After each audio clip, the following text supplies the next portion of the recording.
balateekwa okugenda mu kooti ku Friday naye omuwabi wa gavumenti n'atulagirira mu mateeka anti omusango gye bale tumutaddeko tukyuse okuva ku aggravated robbery tumuteeke ku simple robbery.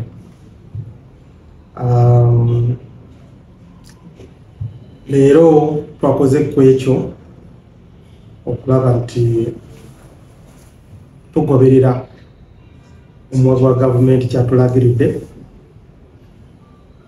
tugenda kumutwala mu kooti ku fayili ya Katwe ku musango gwa simple robbery. Naye waliwo fayili endala okuva Wakiso, fayili ya aggravated robbery naye y'obubbi obugiseriyaani. Kati abapoliisi ya Wakiso basabye Katwe kusooka bamubeereko naye abasirikale okuva Wakiso bajje bamugyeko statement ne banne nga bamaze okumugyako statement bajja kulaba kyokola. Kati tuyinza okumutwala mu kooti leero, tuyinza okumutwala mu kooti leero oba enkya, naye sooka tukyalinda bani aba Wakiso bajje bayogere naye bamugyeko statement.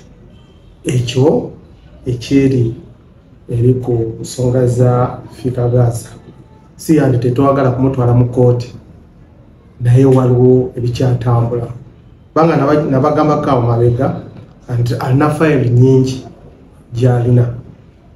Kati Wakiso naye egambye nti munange nave katujje twogere naye.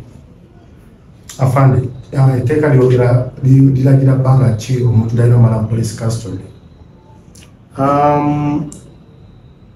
Waliwo emisango ejja capital nature, emisango nga aggravated robbery, emisango nga robbery tetusobola okukola okunoonyereza mu ssaawa 48 kubanga omusibe teekwa kumutwala w'abasawo bamukebere. Omusibe fayiro teekwa kuweereza omuwabi wa gavumenti agisome. Ebyo byonna bitwala obudde. So mufunze saa zino Fikagaza ali ku keesi nga mmeka? Bangambye nnyingi naye yo okugambye Wakiso agambye nti kusooka musibe break nave tujja. Tomanya waliwo station endala bayinza okuvaayo naye balina fayiro. Mu kikwekweto Fikagaza abantu byakwatibwa nabo abalala 3 bo bali emisango gyabwe gituuseewo. Waliwo omwami gwe bayita Ziwa Charles oluusi yeyizita muzungu, eyo omusango gwe eri wade naye ali ku fayiro eno, naye waliwo omusango gwa mada gyaliko Ziwa Charles, omusango gwe gwa mada ate yatoroka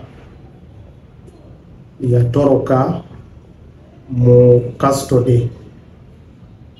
Kigambibwa nti bamutwala mu ddwaliro okufuna obujjanjabi ye n'atorokayo mu ddwaliro. Kati eyo naye keesi endala escaping from local full custody. Alina omusango gwa mada, alina omusango gwa escaping from local full custody, alina omusango gwa robbery.